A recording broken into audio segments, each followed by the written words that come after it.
Couple of issues with this comment. First and foremost is that just because something's being done in a bunch of other countries doesn't make it better than what's being done here. The second fallacy is that they have better healthcare outcomes, and that's a direct result of the way in which they deliver healthcare. It's far more likely that their lifestyles provide for better healthcare outcomes overall, and maybe you could say that the way they deliver healthcare is part of that, but you can't put it solely on that. When you look at the American lifestyle versus the European lifestyle or the Asian lifestyle, you can't say that, hey, the way they live their lives might lead to lower infant mortality. It might lead to longer life expectancies.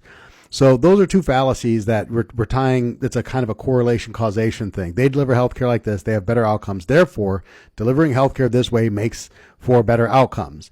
The other thing is, and this is what drives me nuts about the free healthcare, universal healthcare people, and most people are getting smart enough to not try and make this argument anymore. They pay for their healthcare. Okay? Germany is a great example. And the reason I use Germany a lot is because I have friends who just came back from living there. Not only do they pay a significantly higher income tax, not only do they have the massive VAT tax, but they pay a 7% tax for their health care. Their income is taxed at 7% to pay for their health care.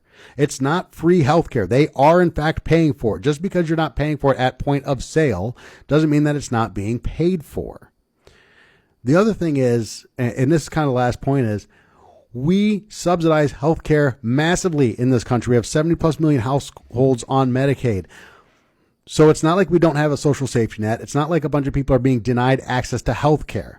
The problem with healthcare, and this is the problem with the universal healthcare people, is because healthcare is critical, they don't think economic rules should apply to healthcare. But economics doesn't have a political party, and it doesn't have an agenda. It just exists. Scarcity exists. The efficiency of production and distribution exists. And you can talk about universal health care all you want, but it doesn't solve the two major issues, the two real issues with healthcare, which is, one, it doesn't solve scarcity. Making something universally paid for by the government doesn't mean there's going to be more doctors, more nurses, more hospitals, more hospice facilities. None of it. It doesn't increase the amount of healthcare. So there will still be scarcity, and in some way it's still going to have to be rationed. The second thing it doesn't take care of, and this is maybe even a bigger issue, is the moral hazard of a third-party payer. If I have a third party who's going to pay for my insurance or pay for my health care, I don't care what it costs. Not only do I as a consumer not have to care about what it costs, but as a producer and supplier, I don't have to care what it costs. Because we're all billing a third party. That creates a moral hazard where neither the producer nor the consumer has to be concerned with price. And that's a serious problem. And that doesn't get solved by having the government become that third-party payer.